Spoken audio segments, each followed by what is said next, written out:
of people losing lives.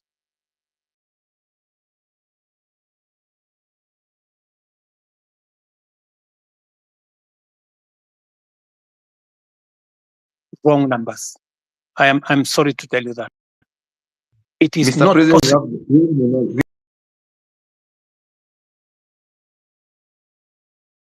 I want to offer you. I want to offer you. Tomorrow, I want to offer you. I want to offer names and family members of the people who are saying their loved ones are not there. Don't even take them anywhere. Bring them to State House. Them family members who are saying, I have lost so and so. My fellow, a member of my family was there on Monday last week. He went to Mandamano and he didn't come back. And where possibly are the bodies? You know. So I mean, really, my good friend, it is just good to be. You know, we are dealing with a very serious issue. Please let us not use information that is not verified. It just helps to create a situation that is not correct. Mr. President, I have another question too. Kindiki yesterday. Otero, tupatie wengine nafasi, at least you're a co-host. Ya mwisho alafu nimuulize alafu ni adu mwingine. Mr. President, jana Kindiki alisema guys were being arrested, not abducted.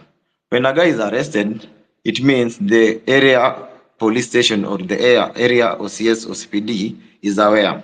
When I was arrested, Parkland's deputy OCPD was not aware. Meaning these abductions are very illegal. Right? Let me say the following on matters of abduction. You know, first, let us agree first that the era of extrajudicial killing is no longer with us. There is a new problem called abduction. And it is something that I am going to exercise my mind on because the police have clear rules of how to arrest citizens if they have to arrest citizens. There is a clearly stipulated procedure on how that is done. And if anything is done outside the procedure, then it is illegal and it is punishable. So when the police arrest somebody, they must declare to that person that they are policemen, they are arresting this person for this and that and that and that, and they take him to a place that is known. So that is a matter that I will take up and I will deal with it. Okay. Thank you, Mr. President. Otero, tuko na wewe bado unauliza maswali, naona umeanza wewe ni Otero, so unaamua vile utafanya, but patia watu wengine chance. We'll take three. Can you add Wakili Saruni? We'll take three people, three at a time faster. We have, I'll bring in Alai, followed by Edith, followed by Gray, and then you can give Wakili after that, 4. So again, Hussein, I really don't think Alai should speak because his comments will be biased. This space is basically about what we are going through in the street. Alai doesn't know about it. In short, Alai amekuwa kiongea mbaya kwa hii story ya maandamano. I really don't think Alai can speak for himself. We can't limit anybody from speaking. Everybody has the freedom to speak here. No, Alai is very bad. So thank you. Let's have Great Mara can speak, but Alai, no, he hasn't been against this. Thank you. Otero, I've been an advocate of freedoms for a very long time, especially when we don't agree. So I would ask you to learn that lesson that you should listen to people, especially when they don't agree with you. And that's what the president is trying to do here. We don't agree with him, and that's why we want him to listen to us, and he agreed to come to the space. And moving forward, I really want to tell the president that, Mr. President, you know that your success is our success, and we really want you to succeed. The problem is that I don't know if you really want yourself to succeed as a president of Kenya. Because from the moment you got to be the president, there are things you did which I think just sabotaged your presidency. When you decided to say that you are not going to listen to intern doctors, I said, does the president know what he's doing? Because he's touching the hearts of Kenyans. These are the people who spend most of their time in public hospitals. When the president didn't take up the matter of pending bills and tell the counties and the national government to pay the pending bills, you know that one is touching the middle class, the working class. And these are the people who mobilize their children, called Gen Zs. And they came out and said no. When you removed Linda Jamii, when we interfered with Edu Afia, when we saw your friends and very close associates working with bands of money, 10, 20 million in churches, Mr. President, I think you sabotage your own presidency. And that's why I ask myself that the president really tells us that he means well for the country. But is he really meaning well for himself? Because unless somebody else is the president who is doing all these things, the second and last question, because I don't want to spend more time, I'm an elected official in Nairobi, Mr. President, is the issue of Nairobi on-source revenue, which we have asked, we have investigated, we have been taken around. Mara, it was KRA which is collecting that money. We have taken to the office of the president. Finally, we were told that it's being collected in State House by some agency. We can't get, I'm the vice chairman of ICT in Nairobi City County Assembly. But nobody knows who is collecting revenue for Nairobi City County, Mr. President. It really saddens me because if that revenue was collected in a transparent and verifiable manner, then you know, Mr. President, some of these bills would be taken up by the counties and it will not come to you in the national government so as to pay those bills, Mr. President. Those are the only questions which I had. Thank you. Thank you, Alai. Edith? Yeah, thank you for the chance to ask a question. Edith, are Hello. you with us? Can you hear me? Yes, I can hear you. Can you hear me? Okay, let's go to Gray if Edith is not responding. Hello, hello, hello. All right, thank you so much. Hello. Hussein, this is Grayson. Hussein, can you hear me? Oteru unanisikia?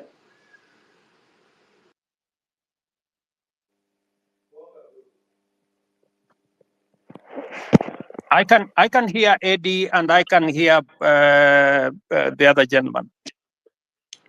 I'd like to ask my All right, question if you can all hear me. Okay, let's have one person speak. Gray, speak. All right, thank you so much, Hussein. Edith, I'm sorry.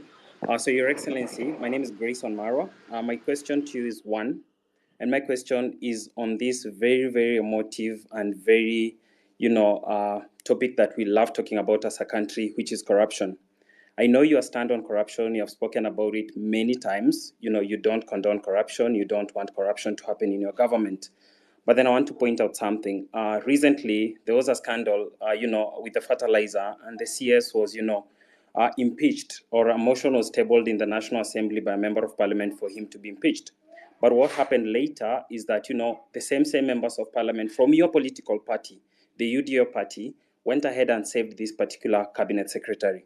What does that speak, to your stand regarding corruption?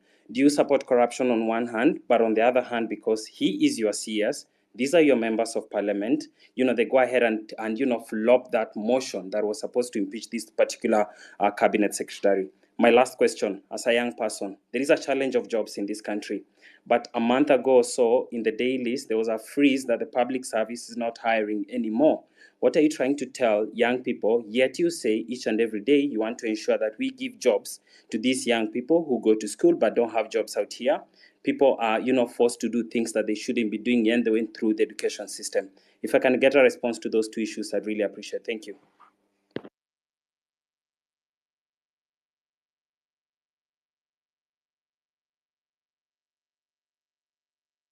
Grayson, Do I unazarudia answer? question. Do I answer those, or I thought we said we take three people? Can we take maybe Eddie? Eddie was somewhere. There is a lady called Eddie was somewhere or something.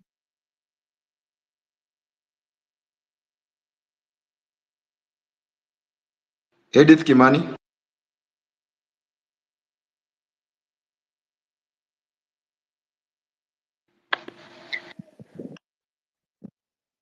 Otero, from my end, I see she's a listener. Maybe you can add her to speak from what I'm able to see on my end.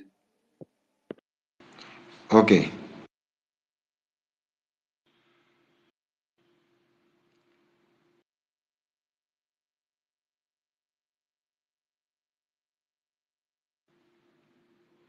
as we wait for the engagement, can I proceed and answer? Yes, please. Thank you very much. Alai has mentioned three things. Mr. Alai, I want to tell you, Mheshimiwa, that I am acutely clear that even if I don't succeed, I want Kenya to succeed. The one thing that I am very clear about is what do we do to change the status of many Kenyans? Intern doctors. There was a long conversation with intern doctors. I made sure that they were attended to. I met the leadership of the intern doctors myself, finally, and we did make an agreement on how to sort out the intern doctor situation, including I have factored in this budget with their concurrence. When I agreed with them, we were supposed to sort out their arrears in 3 years. I offered to sort them out in 1 year after I engaged with them, and the money is in the budget. As I talk to you, I have even today decided that even with a cut of the finance bill, I will still make sure that they are sorted out. The issue of pending bills. You know, my good brother, we have pending bills in the region of 650 billion. It is the reason why I appointed Mr. Ouko, our former Auditor General, to interrogate all the pending bills for purposes of making sure that we can pay them. In fact, one of the items that I listed this afternoon, which was also in the budget, is a provision for us to begin the journey to sort out pending bills, because it is crippling businesses of people, it is destroying enterprises of Kenyans, because government is not paying. The third thing that you have said about Linda Mama or Linda Jamii and Eduafia, I have done three things. Maybe the explanation. Let me give you just the explanation Itakata space. on Linda Mama. Am I audible? Yes, you are, Mr. President. Sorry about that. What we are doing is, under our universal health coverage, I promise the people of Kenya that we need to ensure that we don't leave other Kenyans behind.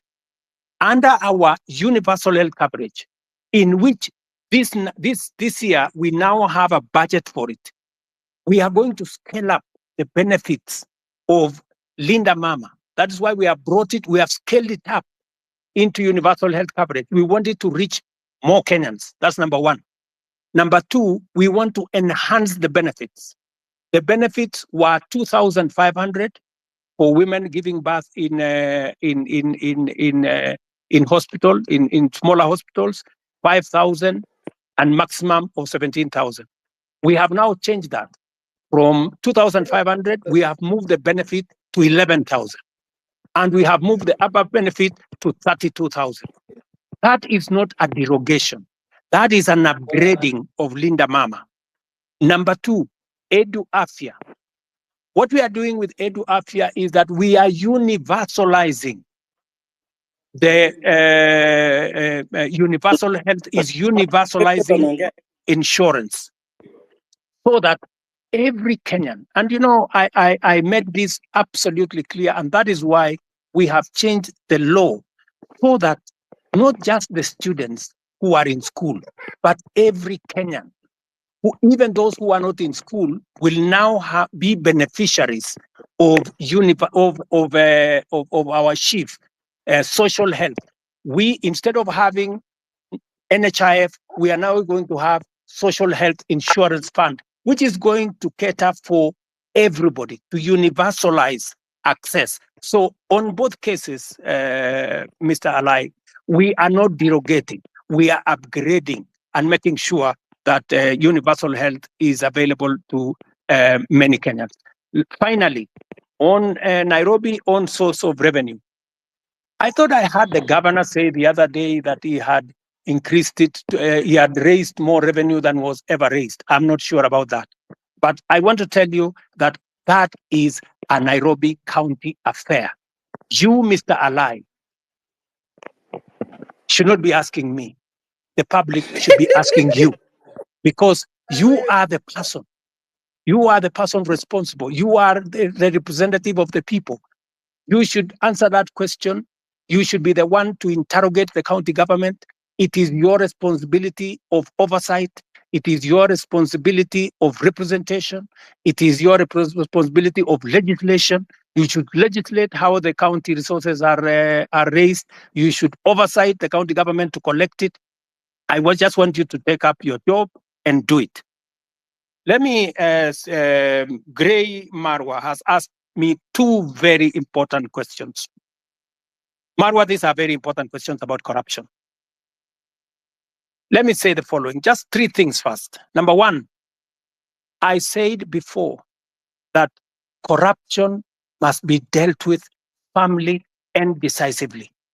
And that is why my act number one in office, the two acts that I did in office when I came into office was number one, to make sure that I give financial autonomy to the police so that they can pursue corruption to the extent possible, and that they don't have to come back to me, and nobody in my office will control the police in as to who they want to prosecute. That's number one. And I signed, and the budget of the police is run by the IG at the moment, and they are free to go after everybody. That's number one. Number two, I made sure that the judges that had been denied the opportunity to serve and to empower our judiciary, I signed them, and I made sure that they have been gazetted and they went to work. I did not stop there. I have enhanced the budget of the judiciary from 18 billion to this year. I wanted to be at 25 billion. Unfortunately, it may come down because of the finance bill by about $1 billion or so. Number three, I am the president who has sworn in the highest number of judges in 2 years in the history of Kenya.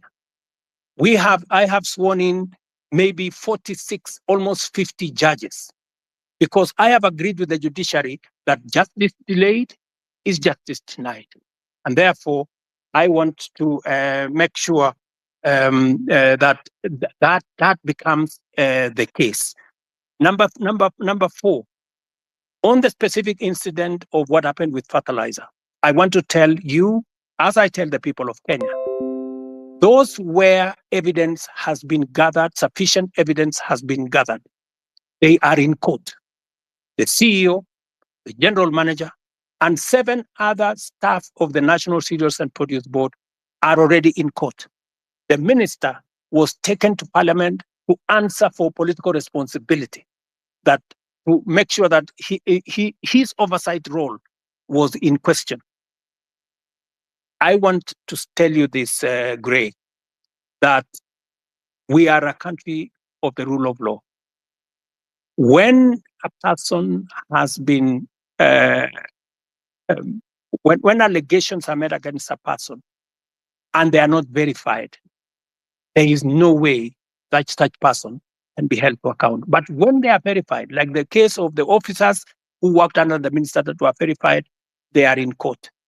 I want to tell you, if a minister, if a principal secretary, if there are verified allegations of corruption against any cabinet minister and or any principal secretary, the day they are taken to court, I will fire them.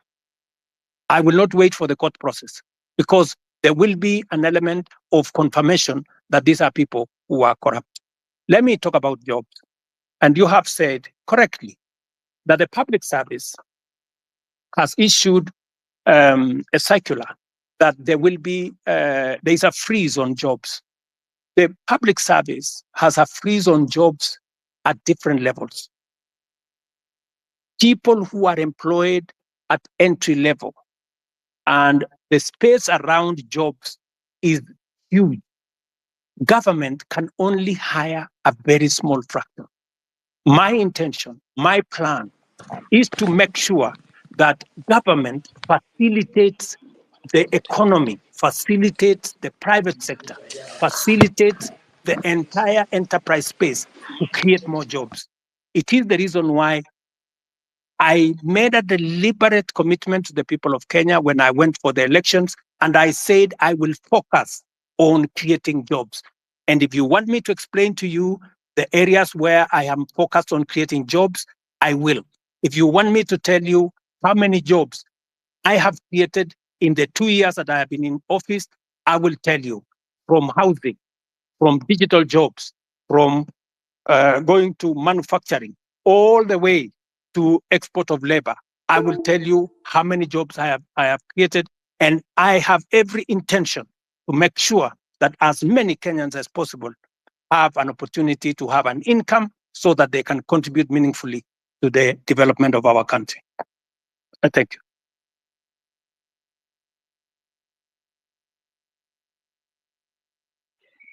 Ling, you can speak. Thank you very much for this chance to maybe ask some few questions to the president. I'll be very brief. I only have 3 questions to make. One, Mr. President, is that like most of the people have said, is that your government is full of lies because of one. I want to put it clear that when Finance Bill 2023 was passed, we believe that the revenue that was going to be collected during that period were going to be used for development. Personally, I come from a Masab constituency, and on February of last year, the CS for Transport, Bonamur Komen, came to Kabiet Shrines and promised us that there is a road down there that's going to down from Kurgung to Chepterway, coming down to Kapkatembu.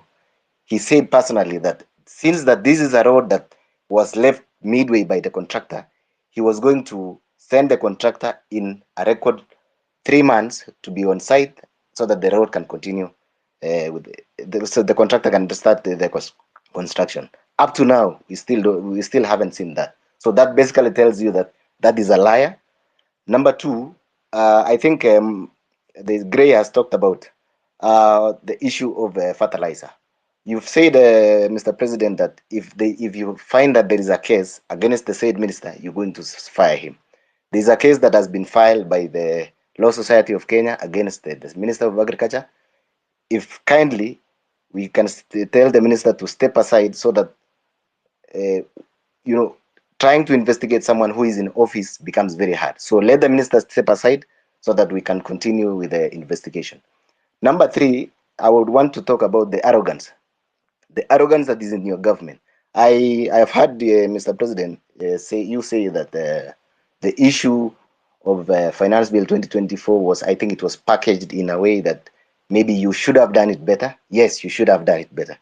The reason being, the people you sent out there, since like the MP for Molo, on the issue of the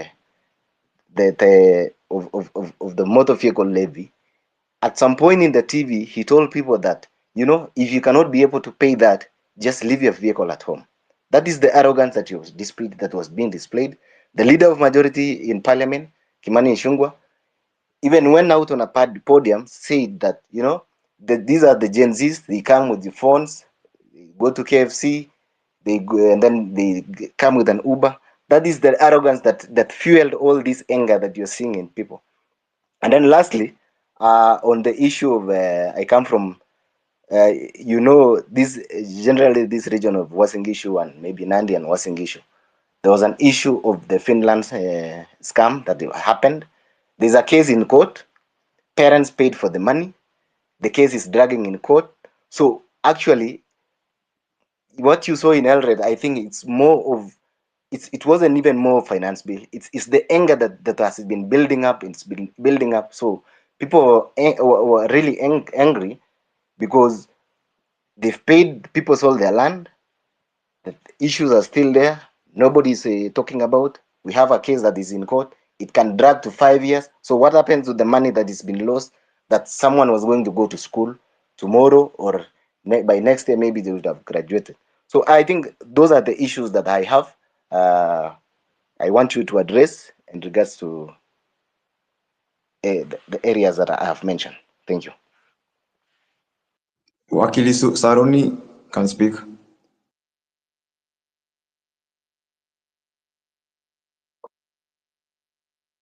Thank you very much, Your Excellency, for this opportunity to address you, and thank you very much, the host, Hussein and Osama. My name is JC Saruni, or rather Wakili Saruni. I am the president of University Students in Kenya, KUSO.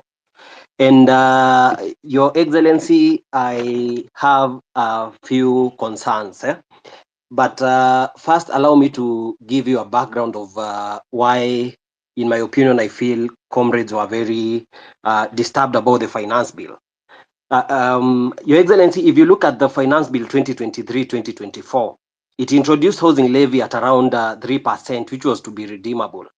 However, during public participation, the people, most of the people, including comrades, said that we can start at 1.5%. But without communication, the parliament went ahead and reviewed and made it to be 1.5%, but they removed the clause that allowed people to redeem the savings after they retire. Your Excellency, I would wish to hear from you whether it can be reverted so that this can be redeemable. But as I continue, Your Excellency, I was part of your team during the campaign, and one of the things that we were saying during the campaign, because I actively campaigned using the Kenya Kwanza manifesto, was the 30% of appointments of youth in different positions, and including a youth advisor to the cabinet. However, Your Excellency, currently we have an advisor to the cabinet on women affairs, but we do not have an advisor to the cabinet on youth affairs. I was concerned whether this was deliberately left out, or I was just a little bit concerned with that. Your Excellency, another key concern that affects comrades, around 6,000 graduates went through diploma in law, and this is in regard to career progression. So they did their diploma in law, and they proceeded to do their degree in law. Your Excellency, before 2014, everyone who did their diploma and did their degree in law were able to proceed to the Kenya School of Law for the ATP Advocates Training Program. But the laws were changed in 2014, and this affects around 6,000 university students who are working in law firms and getting underpaid. And I am happy to see that the president of LSK, who is very passionate about issues of youth, is also here. Your Excellency, there is an amendment bill in Parliament that is on the Speaker's desk and has stayed for so long. Your Excellency, this is something that is under the office of the Attorney General. And with the indulgence of the Attorney General, I believe this thing can be, we can find an approach where this thing can be addressed, of course, through the office of the Attorney General, so that these comrades can stop the suffering. They are not able to proceed to self-actualization, because most of them would want to become advocates of the High Court, but they are not able due to that change in the Act of Parliament. Your Excellency, another concern is on students and youth leadership. Wakili, I really hate to do this, but please, we've only gone through 5 questions. I think there are so many people wanataka kuuliza Okay, maswali. just one more. Kindly, we agreed. Yeah, please, kindly. Okay. Your Excellency, in regards to university students and youth leadership, you can see that we have the National Youth Council, which is constituted. It's supposed to hold elections. And I feel, Your Excellency, the youth feel that they have not been able for a long time to represent their grievances, because they are not able to elect their leaders directly. And this goes back even to the University Amendment Act, which introduced the delegate system, which I feel that the universities have found a way to maneuver so that they elect they make sure that the students who are elected are students who they can be able to maneuver and manipulate. Your Excellency, finally, on the issue of branding, the projects that our members of parliament and all other people has the aspect of when the projects are complete, people tend to brand their names on these projects. Your Excellency, these projects are financed by taxpayers, and it is the request of the young people and the youth that when it comes to branding, we would rather have these projects branded that they have been financed by the Kenyan taxpayer. I will leave it at that, Your Excellency, and thank you very much. But of course, there is the issue of mental health. I appreciate we cannot exhaust all these things in one sitting, but I'm looking forward to more engagements in other platforms. Thank you very much, and I'll leave it at that. Thank you. The final question of the three, the ex-councillor. Good the evening, President will everyone. respond. You can hear me? Yes, please go ahead. My first request to the host and the co-host, please do not give the elected people the chance to speak, one of them a lie and me. You can hear me, Osama? Can you save the time? Elected MPs, any elected official should not take this chance apart from the president. So thank you very much for the time. I have two things. More, I don't want to repeat a lot of things I'm saying. In the meantime, I just want to address the president. Number one. Mr. President, si tunataka kujua huyu askari amekuwa akiwa watu kwa maandamano atashukua siku gani? Kwa vile amekuwa kirom freely tangu last month, amekuwa to all over the city. Tulikuwa tunataka kujua atashukua siku gani, kwa vile ilikuwa inasemekana amekuwa hivyo tangu kitambo na sio wa kwanza. We just need answers about him. Thank you. Okay, he will answer. He will answer that. Plus, Councillor. Councillor, finish, please. Thank you. Yeah, my question is to the president.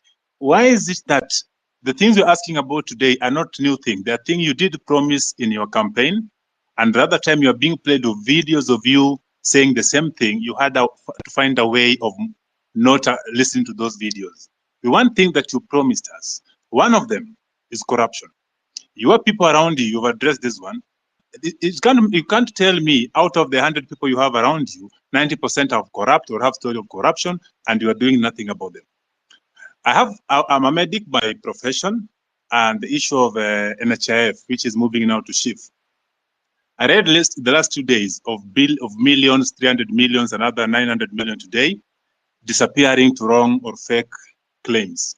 I'm wondering, if the change from NHIF to SHIF, will it improve or just another way to get more money for people around your circle to buy houses, buy big cars, and laugh at us?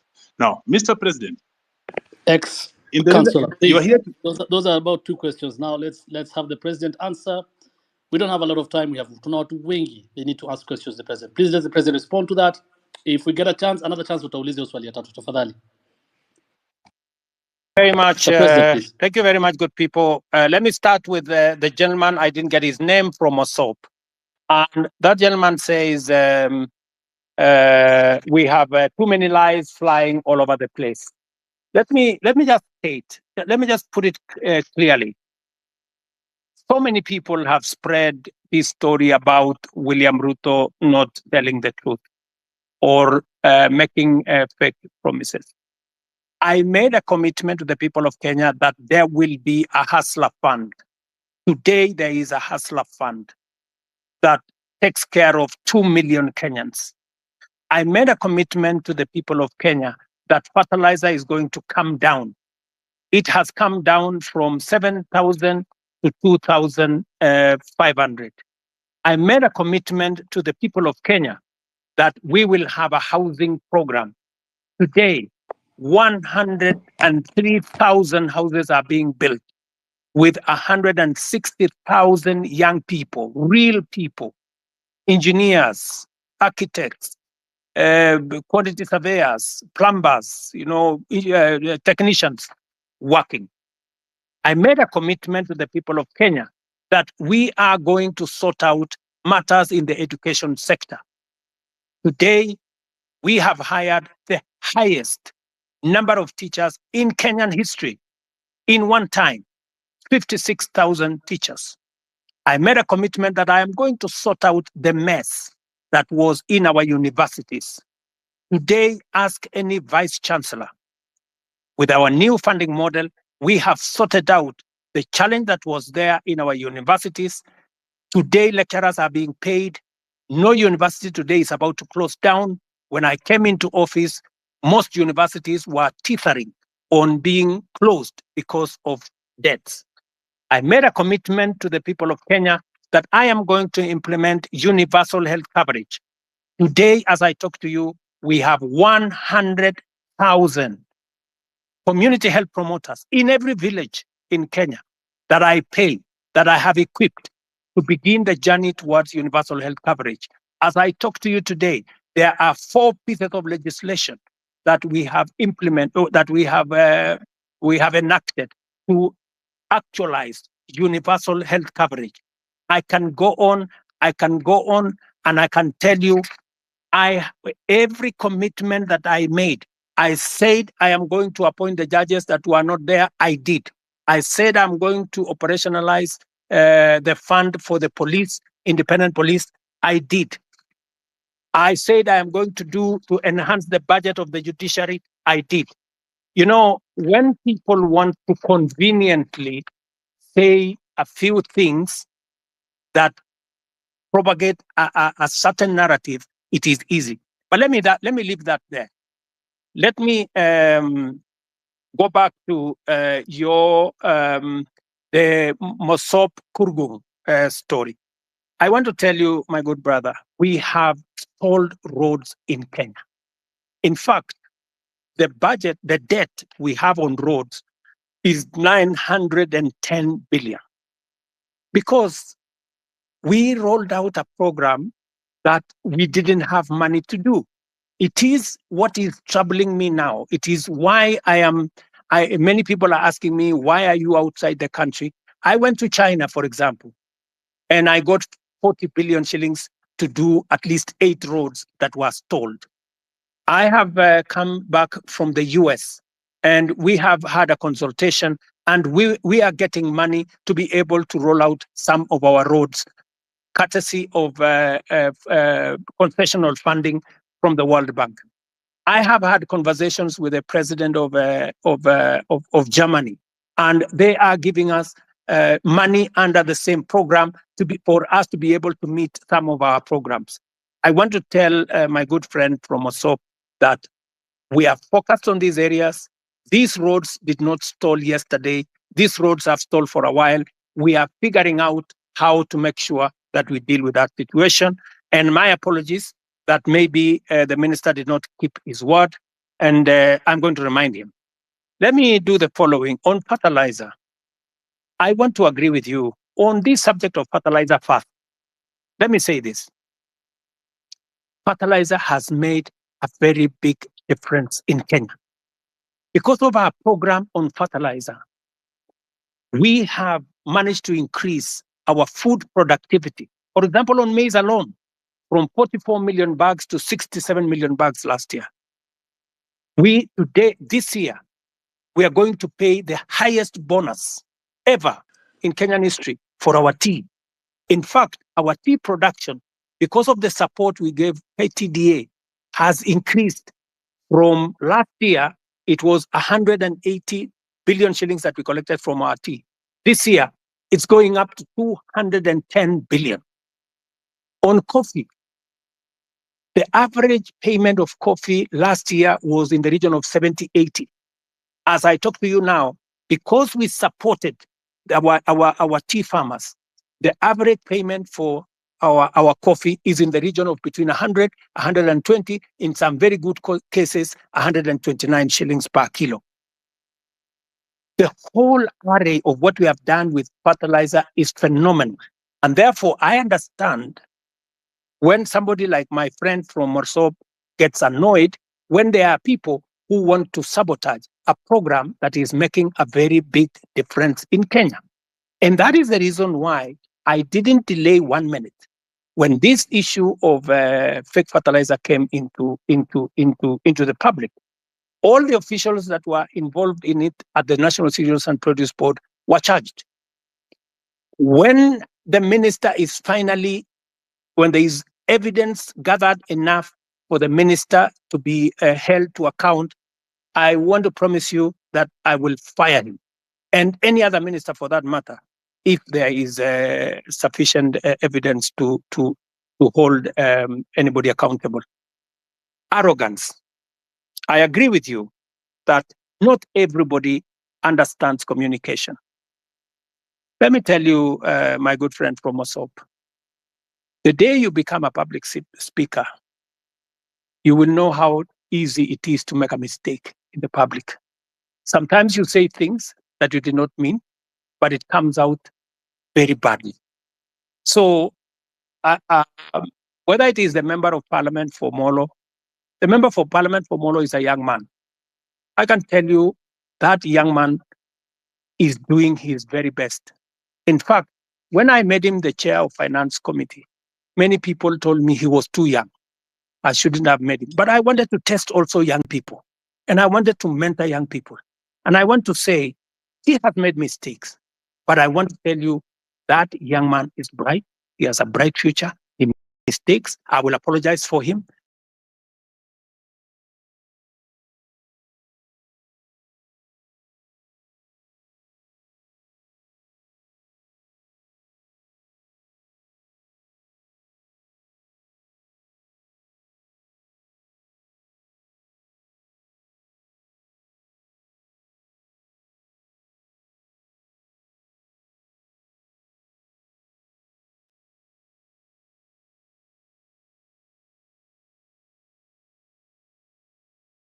Also one duty as a leader in Kenya.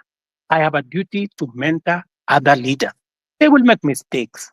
They will demonstrate, maybe some arrogance, maybe either inadvertently or in whatever manner. But partly, it's because of inexperience, partly because of not a fair understanding of things. But I sometimes will want to take responsibility because these are members of my team, and I will correct them. Let me also say about what you said about the Finland story in Eldoret. It is really unfortunate that people sold property, land, livestock for their children to go to Finland. I wish I could go to court and tell the court to jail these people. Unfortunately, there's something called rule of law. There's something called due process. If these people had not been arrested, if nothing had not been done about it, then I would think that there would be a matter. But these are people who have been arrested. They are, as I talk to you, presently in court. They are being taken through due process. And I am very confident that if they are guilty, the law is going to deal with them. Let me go to Saruni, Akili. You said about the 1.5. It is true. There was a proposal of 3%. The public told us that we do not want a levy. If you want, collect a tax, reduce it to 1.5. So both reduction to 1.5 and changing to a tax was actually coming from public participation. This is what the public said. If the public are going to make a different suggestion going forward, we will respect what the public will have said going into the future. Am I still audible? Are you there? Yes, yes. Yes, Okay. yes, Let me say this. I agree with you, my friend, that I said that I would have an advisor in my office for young people. But maybe I did something different. I gave many young people. If you go to parliament, if you look at the leader of Senate, if you look at the leader of many committees in parliament, I made young people. If you look at my deputy controller of State House, these are young people. I decided to have more more principal secretaries. If you look at the profile of my principal secretaries, you have people in their 30s, many of them serving in substantive positions. In fact, many people were asking me whether these girls, some of them look like they are, or these boys whether they can be principal secretaries. And I am very proud of them. They are doing a wonderful job. But that is something I will consider, Saruni, that as way of keeping a promise, I think that is something I need to consider. And thank you very much for your feedback. Let me also say on the matter of the law that is bringing problems to 6,000 diploma law students who, because of a law in 2014, I will take it up with the AG. Ordinarily, professional organizations like the legal fraternity are normally regulated by professional bodies like the LSK and all the others. If we get a recommendation from the LSK to the Attorney General, I will be able to facilitate and make sure that we don't enfranchise 6,000 people in Kenya who have undergone training and who need to practice law in the way they want to do. I agree with you that there has been a problem with the Kenya Youth Council. We need to deal with it. And I have told Ababu Namwamba, my minister for young people, to look at whether we have the right forum. The problem with the Youth Council, it has always looked like it is a government agency. We want to make sure that it doesn't look like a government corporation or a government agency. We want it to be a young people's organization in a way that government influence and government intervention is limited, so that the young people can speak for themselves. I would welcome ideas, Saruni, from university leadership on how we can make the Youth Council better, more democratic, and more representative of the young people. I couldn't agree with you more on this branding issue. I see faces of people all over the place on government projects that have been done. And I think it is made to look like they did it with their own money. I agree with you that this branding, if it costs public money, it should stop. And it is feedback that I am going to take in to see to it that no public money is used to paint people's photos on government projects. Let me answer ex-councillor. I'm told he's ex-councillor, but he's also a doctor. This is good. I didn't know that an ex-councillor, a doctor can be an ex-councillor, but that is good. He has asked me about the NHIF and the transition to SHIF. Let me tell my brother, I didn't get his name, that the reason why we are shifting from NHIF to SHIF is because NHIF is limited. NHIF only captures a small section of our society. It is my intention, as I made a commitment to the public, that every Kenyan must have two things: must have access to healthcare and must have access to health insurance. We must make sure that those people, even those who cannot afford NHIF, because there are many people who cannot afford the 500 we are paying at the moment. And that is why we have brought in a means testing system, so that the people who cannot afford the 500, we have now reduced it to 300 under the new program.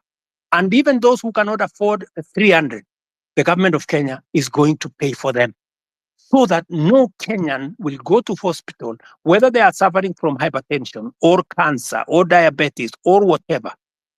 Either they get treatment because level 1, 2, and 3 are free, or they can go to a referral hospital and there is an insurance system through SHIF, that's a social insurance that is going to make sure that their bills are paid. So, and let me tell you, one very important addition to this program is the digital health platform. The biggest problem we have had in NHIF is the digitization process. We lose a lot of money because of collusion between hospitals and staff at NHIF. In fact, you saw in the public media that there are hospitals that have more accountants than medical officers because they are gaming the system. We have now standardized all tariffs. There is no way you can be treated by malaria in one hospital and you pay 1,000 and treated for malaria in another hospital and pay 100. We have standardized, whether it is public, whether it is private hospital, we have now standardized treatment. That is what happens world over in countries that understand how to manage matters health. So this is a comprehensive program. It is one program that will change the face of Kenya. Kenyans will no longer have to sell their land, sell their property to go and pay for hospital bills. We will, all of us, stop these harambes and the public collections that we are collecting to go and deal with people. So, my good friend, this is the plan. We have gone through it with Parliament. We have enacted 4 pieces of legislation. It was my plan to launch it on the 1st of this month. Unfortunately, because of the challenges we've gone through with the finance bill, we have shifted it to begin 1st of October, but the process of registration has already started. I think we are on day 4, and already over 100,000 Kenyans have been registered. So, and I want to encourage all Kenyans to register so that we can be able to plan for our health together as the people of Kenya. And we can even plan for our health commodities, and we can be able to secure everybody from matters illness. Thank you very much. Not finish my questions. So as I continue, I know, but my main point was corruption, whether it's an HIF or chief. I told you 300 million paid to fake claims, around 9 million today, early in the morning. Will this stop in the new system? Is that since you came into power now 2 years ago, the only thing you keep mentioning is the price of unga going down and the housing project, which we do know very well will not be occupied with the common mwananchi like me. So do you have another project that you can always tell us? The things you promise, a lot of things, from police killings, that things are happening. Which one are you going to address other than the two of price of unga and housing? Now, in the police thing, there's somebody, as someone has told you, you have not addressed. Someone was asking. There's a police that killed somebody, is believed to have killed the first Rex, the first death of the protests. Still roaming. Yesterday, the other day, was seen in a video shooting directly to a crowd. I didn't see the end of the bullets. I cannot tell the crowd to a wall. What is happening to this? When are these people getting arrested? What is the CI doing about them? Why is it that the nobodies are getting arrested, arraigned in court in very few days, but then the big boys are just sitting somewhere eating our taxes? What are you doing about them? What is your direction to address this issue? Thank you. So, and also, if you notice something in the pattern, there are the last Mandamano, the recent one that was full of goons. How come the first four, there were no this violence? But then there is the last one with coffin in town and police entertaining these people dropping the coffin from the lorry, as well as seen packing them back in the lorry in the evening. It's clear that somebody was behind this and the police could not touch the very people that were doing this. But when it was another person with a phone and a bottle of water, they get shot, they get tear gassed. What is happening? Why do you speak A and do C? What instruction are you giving to the police? Yesterday I saw that you are praising the police for having done a good job professionally. Well, people died. What are we praising here? What Kenya are we looking at? So can we just match the word with the action? We've been talking too much. We see you on TV every day. We're on space. When are we getting to see action? Let me give space for other people. Thank you.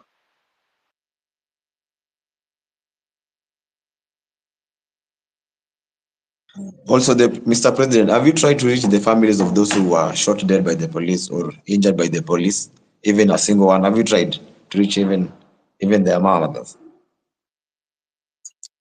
Thank you very much. Let me just speak to two of the things that you have.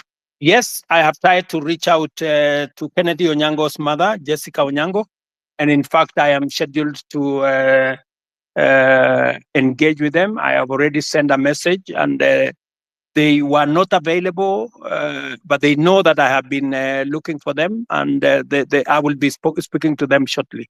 On the matter of this rogue police officer that you say is roaming, that is something that I would want to get exact details of who this is, and I can tell you that we will apprehend him and deal with him in accordance with the law. But let me answer also what my friend... We'll send you video and pictures. Pardon? Pardon? If you're having a difficult locating the police, we have videos and pictures of them. Okay. So that should be easy. Please forward the picture and photos to me, to Hussein, my spokesman here, and also I would appreciate if you can send it to also my inbox if you can, or if you can send it to the Independent Police Oversight Authority. We will deal with it. But let me also respond to you about matters corruption. I want to promise you that part of the pushback we had on implementing our universal health coverage is because of corruption. Very many corrupt people who are gaming NHIF were against what we were doing. That is why they went to every court available, trying to sabotage this program, because they know that they will be out of business once we roll out this program, because there will be no room for them to hide. It is also the reason why, my good friend, I am digitizing government services, because I want to reduce the interaction between Kenyans and officers who sometimes ask for bribes left, right, and center. I want Kenyans to access public service from the comfort of their offices or their phones or their homes. But let me speak to the subject of corruption in that matter. Number one, we will operate a digital system through and through, whether it is with KEMSA, we are digitizing KEMSA, we are digitizing commodity distribution, we are digitizing matters to do with all health hospitals. In fact, the program that is going on now, we have grouped hospitals into PCNs, where we are grouping a number of hospitals into one PCN in every sub-county, so that we can identify where these hospitals are, and we are working with the counties. I know you have said that the only thing I talk about is unga and housing. Let me also tell you, the whole housing plan is not just about houses, my brother. It is about real people, real jobs. Jobs in our industries that manufacture cement, jobs in our industries that manufacture steel, jobs in our industries that manufacture clinker, jobs, engineers, architects, accountants, HR managers, and many people who are working in that ecosystem. And beyond that, let me also tell you, my manifesto is a 5-year manifesto. What what I am doing now is a cut. There will be an exam in 5 years.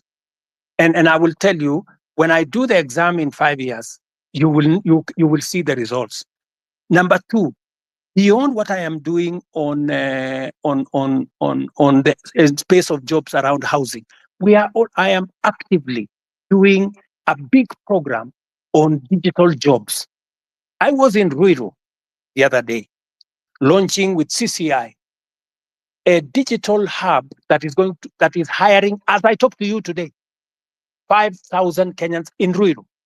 I challenge you, you can go to Ruiru tomorrow to CCI, you will find them working. And they are not the only ones. We have 140,000 Kenyans today who are working in different parts of Kenya, in TVETs, in ICT hubs, who are not working before I came to office. Today they are working because I have a very clear plan on digital jobs.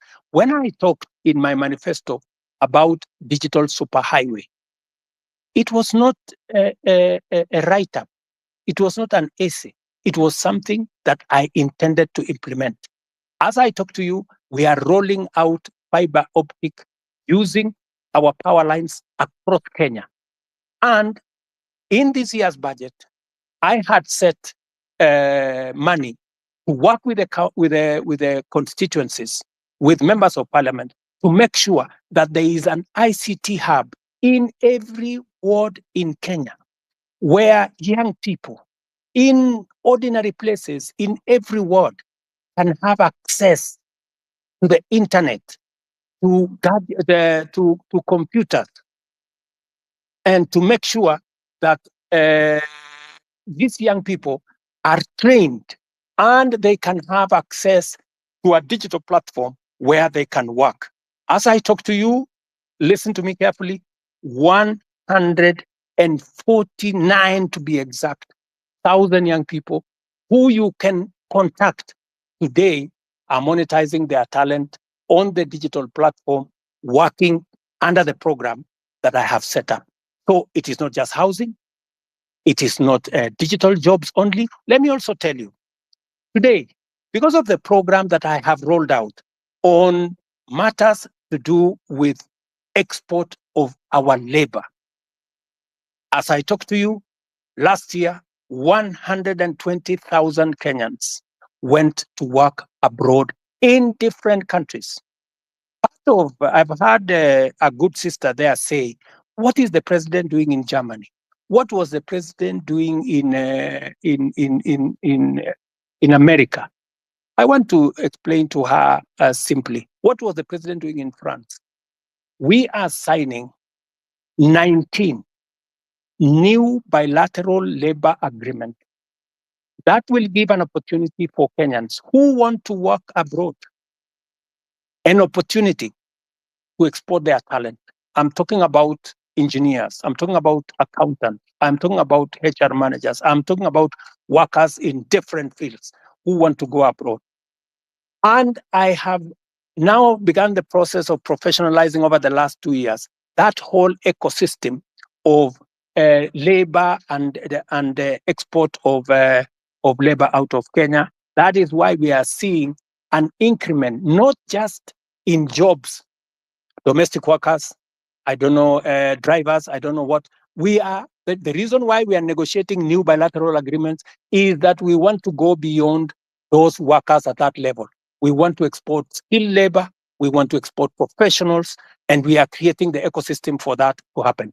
In fact, if I tell you now, if you go to www.neaims.go.ke, you will see that there are 400,000 jobs on that platform.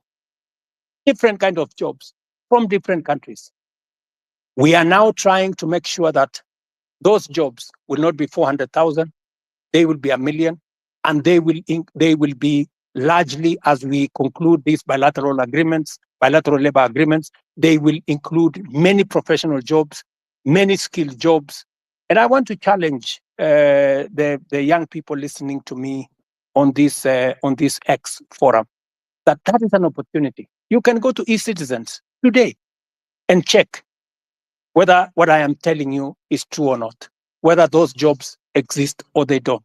And I want to challenge everybody to go to that space, because that is one of our strategies. In fact, I saw on a Friday when there was a demonstration, one gentleman from my village was interviewed, and he said, the president has failed us because there are not many jobs in Kenya.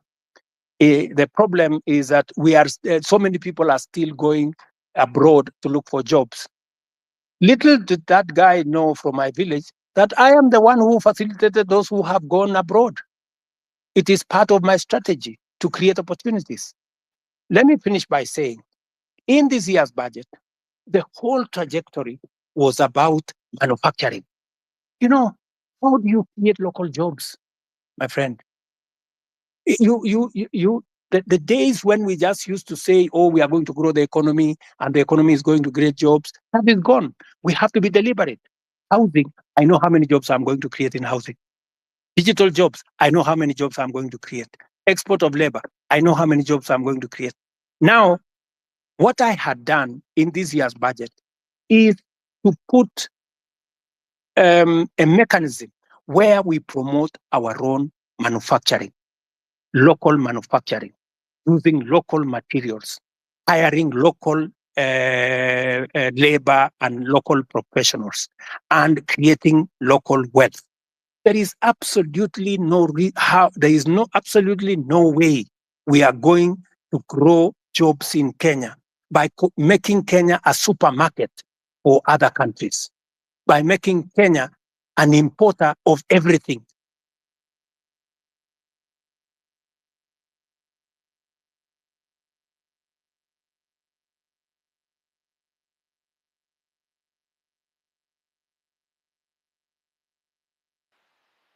We can't hear you. You're done.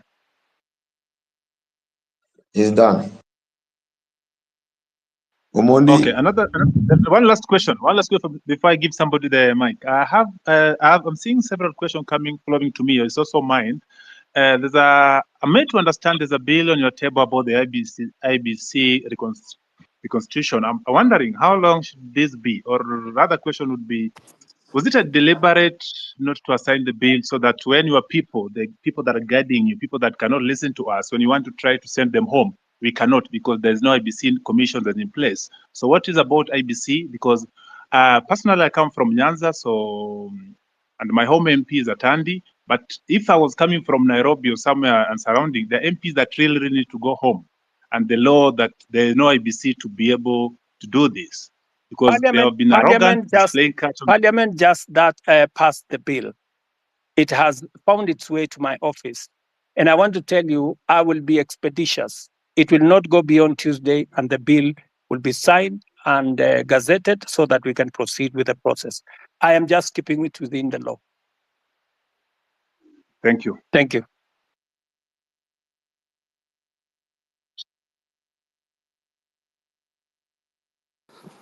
Okay, thank you, Mr. President. I think we can get another.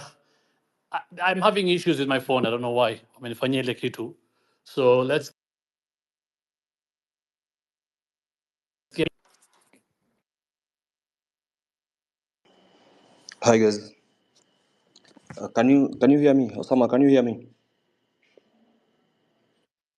Yes, we can hear you, Mila. So Proceed. mine is not, guys have said all the things that guys would have to say, and mine is Mr. President. Probably, I think I should address you as Baba Charlene. Probably you will get where I'm coming from. And can I have your name if you don't mind? Do you mind saying your name? But if you don't want, it's okay. My name is Mila. Mila, okay, Mila. So on the eve of the guys who are protesting to the parliament, I'm a photographer and that's what I do. And the guy who was shot, he was shot right in front of me. And it's something that has been living with me in my head since that day. And it really pisses me off. Like, I'm really pissed off. Like, the day you addressed the nation on that Tuesday, no one was remorseful. Like there was no, like, it's like, I don't know. It's just like life doesn't matter to you guys in the government. Okay, I'll give you that. Later you came and apologized, but still, people in your government walk to TV stations. It's like life don't matter. And that thing, it has been disturbing me because I saw the boy being killed. Even if you go back, you can go check Larry Madowo videos. He traced how the boy was. He was carrying nothing. Like literally, he was carrying nothing. I know you've spoken about this over and over, but my question is, and it's not even a question, mine is probably just go back and reflect. You are a father, you are a granddad. How would someone feel when the child is dead? I bet from where I stand, none of your government officials have even visited the families or reached out to the families from where I stand. Probably you guys just go back and reflect. Do we really matter as people who elected you? Like where do we stand? Where do we stand as young youths? Like the guy called Rex, he was a guy, basically, was a guy who was born in 2002. Now he's dead. How does the mother feel? And some of your officials work in TV stations, go on social media, and they're like, wanajipiga kifua, mtu anajipiga, and that someone was fucking, someone died. It's painful, Mr. President. And I'm talking this because I saw the boy dead. I even have the videos when the boy was shot. All I'm asking is let's have empathy. Someone just reaching out, huh? And to the families. That's all I'm saying. Guys, go back and reflect and just have empathy. And then this thing of guys kujipiga kifua, it doesn't make sense. Someone like Nyamu, like, why is he even there? That's all I have to say.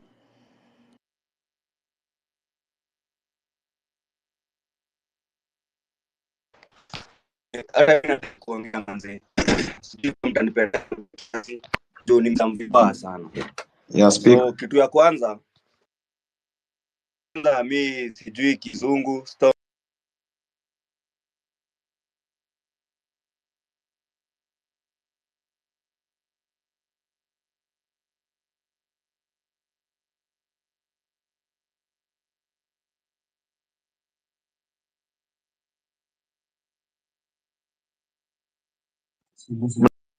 Unasikia? Hello? Sorry, we lost you, Speaking. my friend. Tulikupoteza hapo kidogo, hatukusikia. Sorry.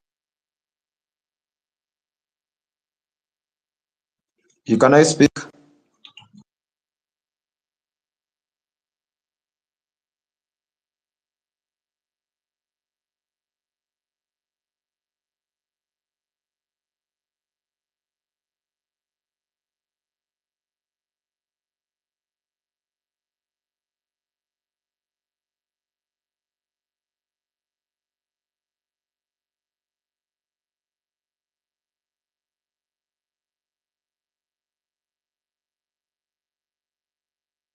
Sorry, good people. I don't know whether are we still online? I don't know whether are we there?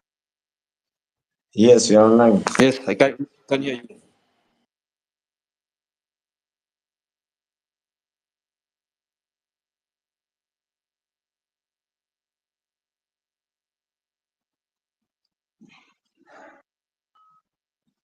Can we go on?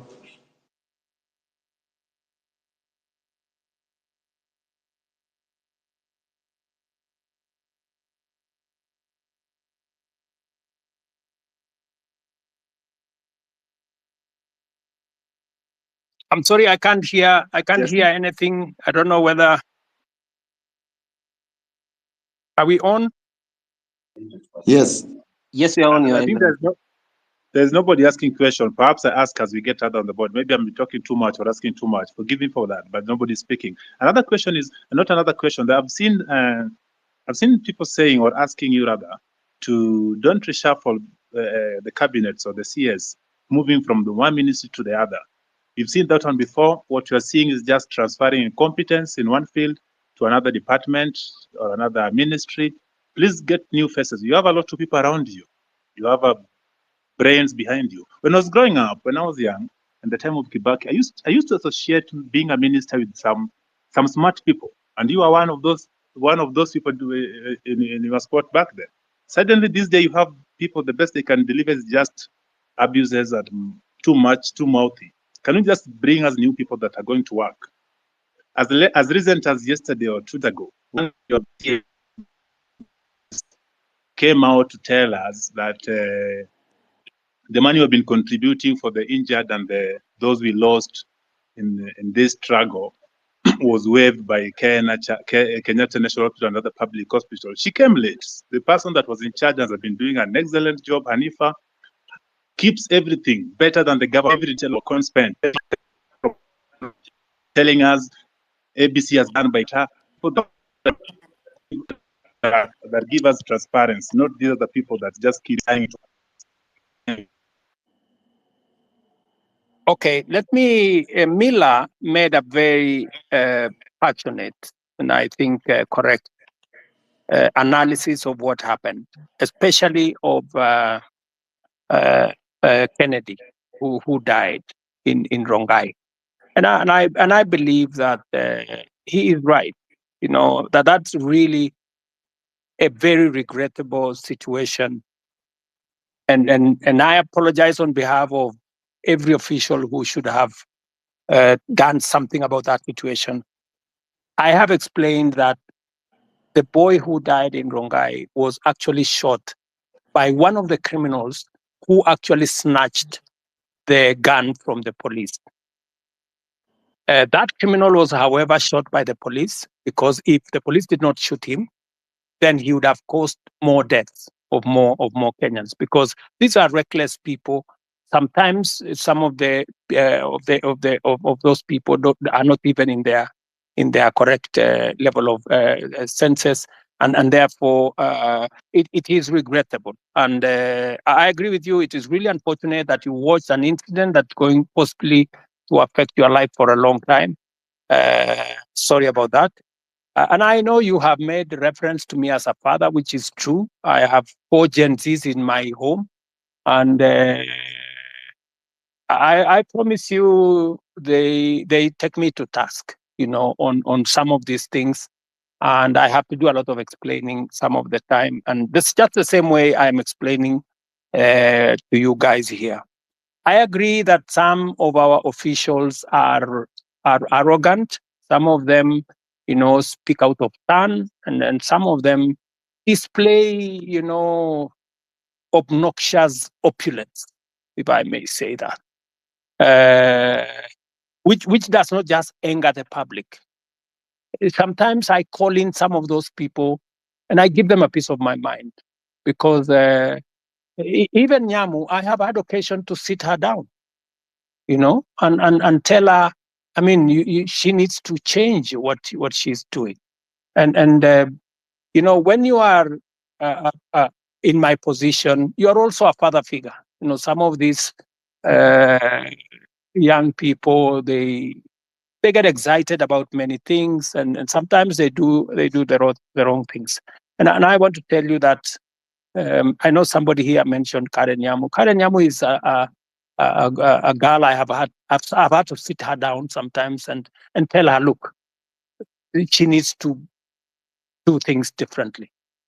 So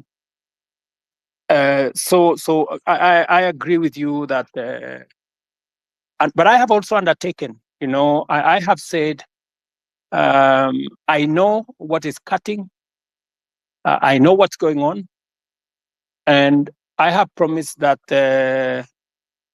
I will be making changes. I know you have said that I should not make changes. I should clean the slate clean. But you see, you don't have the job I have, and there are many things that I have to do to be able to get things done. And it's quite something. But I have had you, and I have had the many Kenyans who have talked on this platform, and I'm very happy that we are having this conversation on X.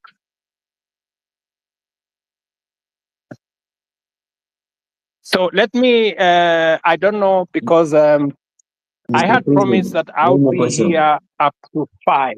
I think it is now 5:15.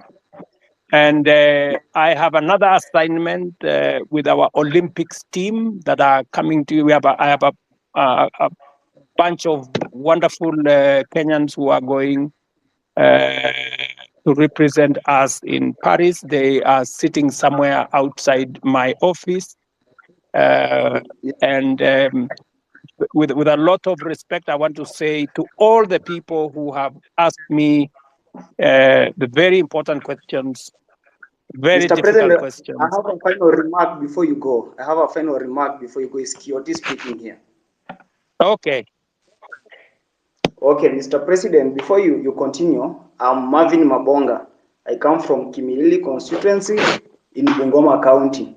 So, Mr. President, before you go, I want to let you know that in your cabinet, currently we are having so many incompetent cabinet secretaries. For instance, let me give you an example of your friend, Kipchumba Murkomen. Kipchumba Murkomen did law. He has never been in any law firm in this country. He has never won any case.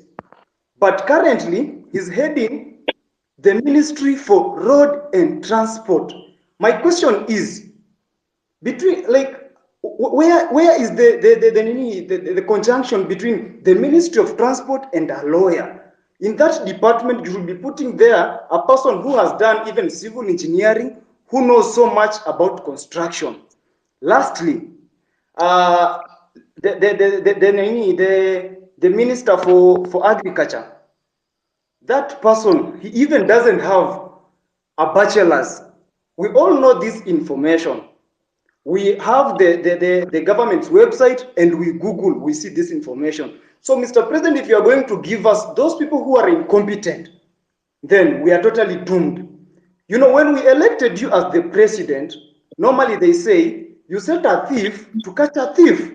But this time round, when we elected you, Mr. President, that you can help us now catch those people who are corrupt in this nation, you're just there laughing with them. Look at Oscar Sudi.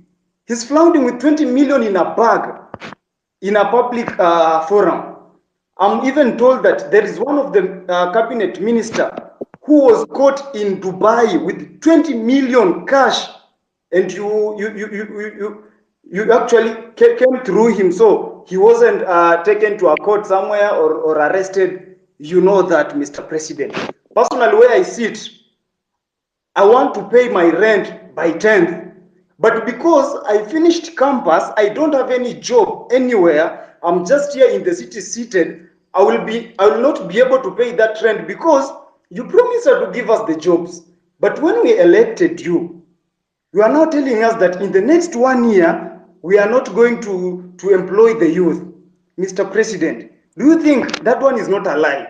Lastly, the other day you said, when you were questioned about the boy who was shot, you didn't know whether he was alive or dead. But now you know that the person who shot that boy is not the police officer. Mr. President, do you think that is a reality? That one is not a reality. I'm very angered person because every time we get to those public offices, we are treated like trash. And that's why the other day I was even on the forefront. You can watch the videos. I was on the forefront in those protests to demand for my right. And now here, Mr. President, you are just taking us through the corners. You are not even going straight to the point. Kindly go straight to the point. When you are asked about the person who is corrupt, you say, this person is corrupt. He has been working with millions of money. Tell us, Omanga bought 60 with 50 million a vehicle, which he's flaunting now on social media. Apart from that, tell us that this fertilizer was fake, even as much as it was dropped from 7,000 to 2,000, it is full of soil.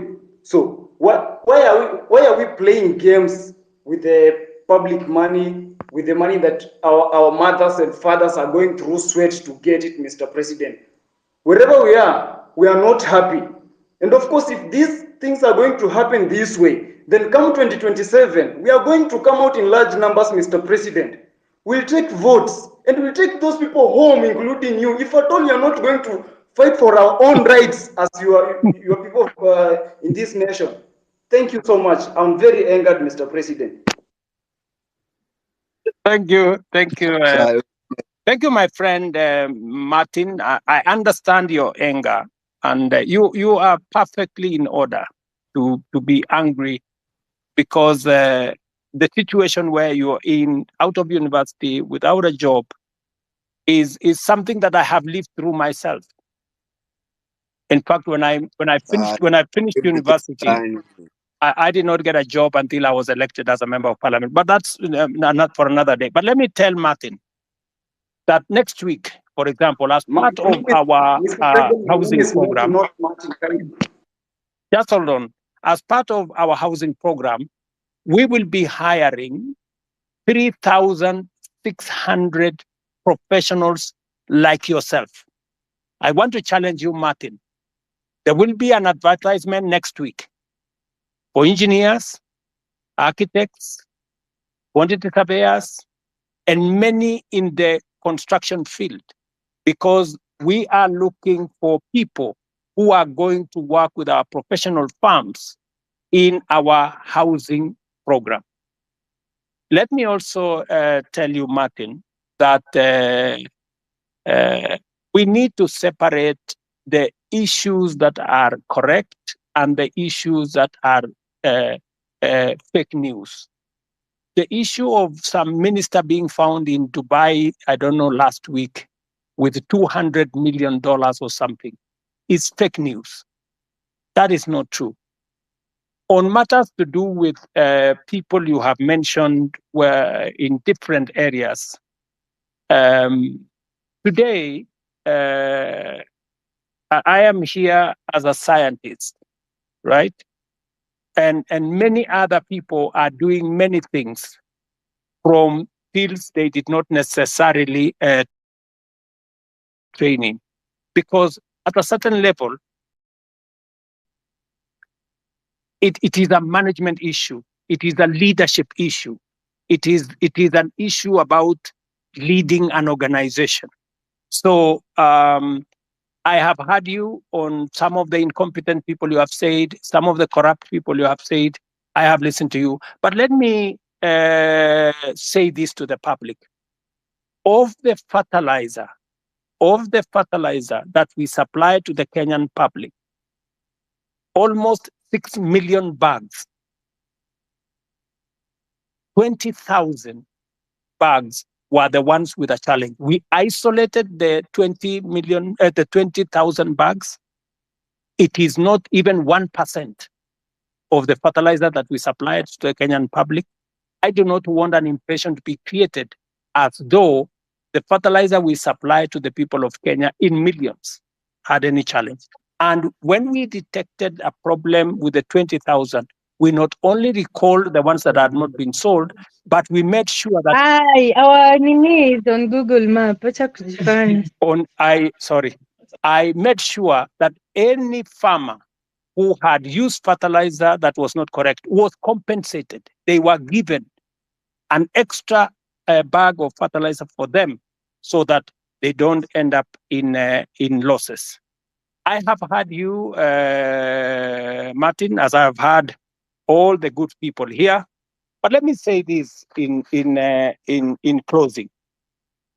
This feedback is very close, but Miss Jaongea, Please, can I also have an opportunity to speak, Mr. President, before you finish? Acha kwanza niongee wewe Janet. If you can be kitu ya kwanza if you can be brief, if you can be brief, so that yeah, I am brief. I am talking in Kiswahili ndio uelewe haraka haraka. Ndio. Kitu ya kwanza Order guys.